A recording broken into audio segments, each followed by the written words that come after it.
ये अलग जगाने का प्रयास किया कि हमारे जो ये चार महापुरुष हैं इन्होंने इस तरह के काम किए। जैसे झांसी की रानी लक्ष्मीबाई का नाम सुना होगा, वैसे ही हमारी वीरांगना अवंतीबाई लोधी ने सन 1857 में प्रथम युद्ध किया अंग्रेजों के साथ, लेकिन इतिहास में नाम नहीं लिखा गया। ये बड़े दुख का विषय। ऐसे ही हमारे महापुरुष हैं अमर शहीद गुलाब सिंह लोधी जी।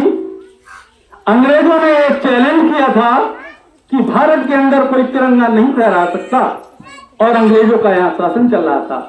उस समय शहीद गुलाब सिंह लोधी जी ने एक बीड़ा उठाया कि हमारे भारत में भारत का तिरंगा नहीं फहराया जा सकता, ज्यादा से ज्यादा क्या होगा, गोली खानी पड़ेगी। ऐसे महान सपूत ये भी किसी मां के लाल रहे होंगे जिन्होंने प्राणों की आहुति देने पर विचार किया कि प्राण चले जाएंगे तो चले जाएंगे, लेकिन हम अपने भारत देश का झंडा जरूर फहराएंगे। जैसा कि अभी पंकज जी ने बताया कि लखनऊ में झंडे वाला पार्क, लेकिन इनके नाम से नहीं जाना जाता है, वो झंडे वाले पार्क के नाम से जाना जाता है। उन्होंने वहां जाकर के अंग्रेजों के बीच में झंडा फहराया, और कितनी गोलियां पड़ी होंगी यह एहसास नहीं कर सकता। ऐसे वीर सपूत को मैं प्रणाम करता हूं। मित्रों, तीसरे हमारे जो स्वामी ब्रह्मानंद लोधी जी हैं, ये हमारे खून के, हमारी जात के प्रथम सांसद थे, और इन्होंने आजीवन समाज के लिए सेवा की, और जो कुछ भी बचा इनके पास, जो कुछ भी शेष था, इन्होंने शिक्षा के क्षेत्र में सारा सब कुछ मतलब मुशावर कर दिया, दान कर दिया। और चौथे महापुरुष के विषय में आप लोग जानते हैं, बाबू कल्याण सिंह जी के विषय में, जिन्होंने मुख्यमंत्री की कुर्सी की परवाह नहीं की और अपने आप को इस देश के लिए, इस समाज के लिए समर्पित किया। और बड़े हर्ष का विषय है कि जब से कल्याण सिंह जी राजनीति में आए थे, लोधी तभी से जाना गया। ये बड़े गर्व का विषय है। मित्रों, ये तो महापुरुषों का हो गया परिचय।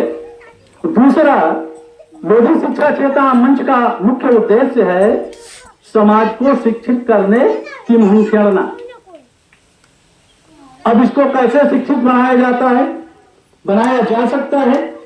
आप कहते हैं मेरे पास पैसा नहीं, मैं बहुत सीधी बात कर रहा हूं, घुमा के नहीं। अगर आपके पास कोई व्यसन के खर्च ऐसे हैं, गरीब आदमी ये बोलता है, अक्सर मजदूरी करता है, ये बोलता है कि भैया मेरे पास पैसा नहीं है, मैं कैसे बच्चे को पढ़ाऊं।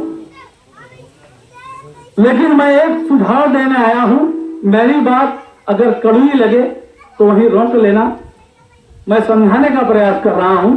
एक मजदूर आदमी दिन भर मजदूरी करता है और 300-400 रुपए जो कुछ पैदा करता है पाता है, लेकिन मित्रों क्षमा चाहूं, मैं जो बात कहने जा रहा हूं वो 50 रुपए की दारू पी जाता है शाम को,